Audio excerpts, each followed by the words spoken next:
Hi and welcome to Tran-Am TV. My name's Ed Miles and this is the men's Loki glove from Bearing.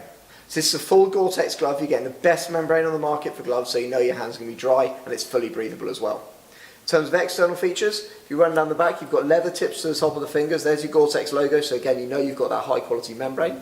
Stretch panels in the fingers to reduce fatigue on the finger muscles so you don't feel as tired over long distances. Run down the back of the glove, we then move into soft shell. You've got a hard knuckle area with a soft shell covering to keep the abrasion out as well. And as you know, the Bearing's got to be CE approved, so that has got to give you the protection it says it's going to give you. You've got the reflective strip down the back for a bit of active safety, and then soft shell running all the way down to the bottom of the glove.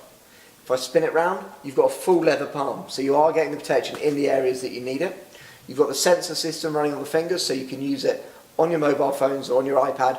Anything with a capacitive screen, that will work on no problem at all. Soft shell inserts into the fingers, reduce fatigue again, give it a nice flexible feel so you're not putting any extra strain on the ligaments, tendons and the muscles in the fingers.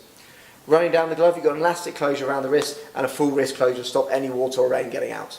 So the Bearing Loki glove is an absolutely fantastic glove, 120 grams worth of insulation, so it's a full winter glove with the best breathable membrane on the market. For any more information, please go to tranam.co.uk or check out our Facebook page, Biker Heads.